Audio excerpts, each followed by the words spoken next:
జాతీయవాద జర్నలిజానికి అసలైన వేదిక నేషనలిస్ట్ హబ్ ని సబ్స్క్రైబ్ చేసుకోండి. నోటిఫికేషన్స్ కోసం బెల్ ఐకాన్ పై క్లిక్ చేయండి. అందరికీ నమస్కారం.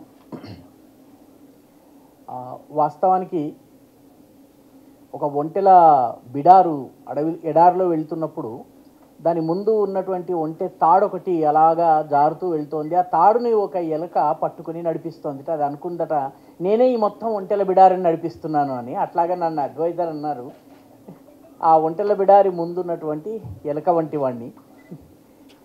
మిత్రులారా, రఘునందన్ గారి విజయము వాస్తవానికి నేను సతీష్ రెగ్యులర్గా మాట్లాడుకుంటున్నటువంటి సందర్భంలో, ఇక్కడ సతీష్ కూడా వేదిక మీద ఉన్నారు, కొంత అతను మెదక్ జిల్లాకి సంబంధించినటువంటి రాజకీయాలు కానీ ప్రజానాడి కానీ దాని మీద అవగాహన ఉన్నటువంటి మిత్రుడు. అతనితో మాట్లాడుతున్నప్పుడు మొట్టమొదటి నుంచి కూడాను మెదక్ నియోజకవర్గంలో మనకి ఖచ్చితంగా విజయం వస్తుంది అన్నటువంటి విశ్వాసం అతను వ్యక్తం చేసేవారు. నాకు వేర్వేరు ప్రాంతాల నుంచి వస్తున్నటువంటి ఫీడ్బ్యాక్ ద్వారా నాకు కూడా అనిపించేది 8 నుంచి 10 సీట్లు వస్తాయని ఏదైతే ఆశించామో అందులో మెదక్ని కూడా మేము మొదటి నుంచి ఇంక్లూడ్ చేస్తూ వచ్చాము.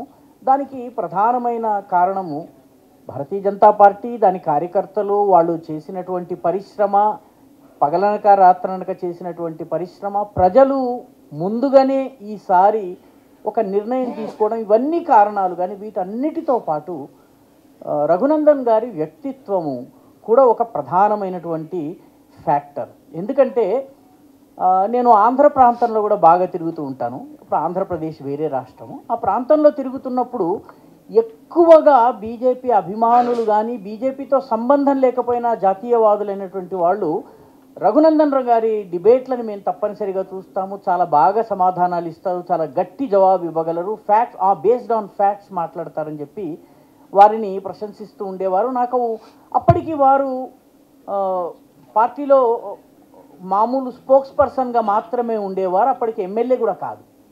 బట్ ఆ స్థాయి నుంచి వారికి ఉన్నటువంటి పాపులారిటీ కేవలం మెదక్కి మాత్రమే పరిమితం కాదు, ఇది 2 తెలుగు రాష్ట్రాల్లో కూడాను వారికి అద్భుతమైనటువంటి అభిమానులు ఉన్నారు. ఆయన ఎదగాలని కోరుకుంటూ ఉన్నారు. వారందరి ఆశీస్సులు కూడా ఈ సమయంలో పనిచేశాయని నేను అనుకుంటున్నాను. ఎందుకంటే మెదక్ నియోజకవర్గంలో సీమాంధ్ర నుంచి వచ్చిన వాళ్ళ సంఖ్య కూడా చాలా గణనీయంగా ఉంటుంది. ఉత్తర భారతదేశం నుంచి, ఒరిస్సా నుంచి వచ్చిన వాళ్ళ జనాభా కూడా చాలా పెద్ద ఎత్తున ఉంటుంది. కన్నడ ప్రభావము, మహారాష్ట్ర ప్రభావము ఉన్నటువంటి ఓటర్లు కూడా గణనీయమైనటువంటి సంఖ్యలో ఉంటారు. కాబట్టి మల్కాజిగిరిని ఏ రకంగా మినీ ఇండియా అంటామో, మనము మెదక్ నియోజకవర్గం కూడా ఒక రకంగా చెప్పాలంటే మినీ ఇండియాయే.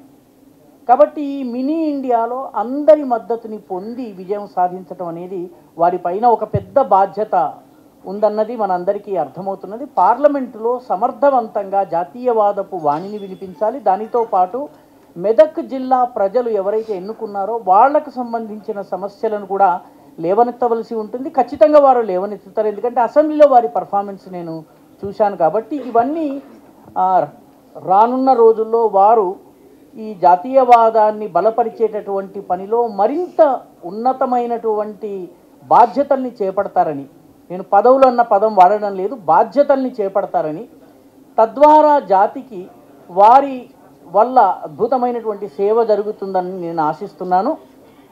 ఈ అవకాశం నాకు ఇచ్చినటువంటి కప్పర ప్రసాద్ గారికి అనేక ధన్యవాదాలు. నా పక్కన చాలామంది పెద్దలు ఉన్నారు, వారు కూడాను కప్పర ప్రసాద్ గారి అనుమతితో మాట్లాడతారు.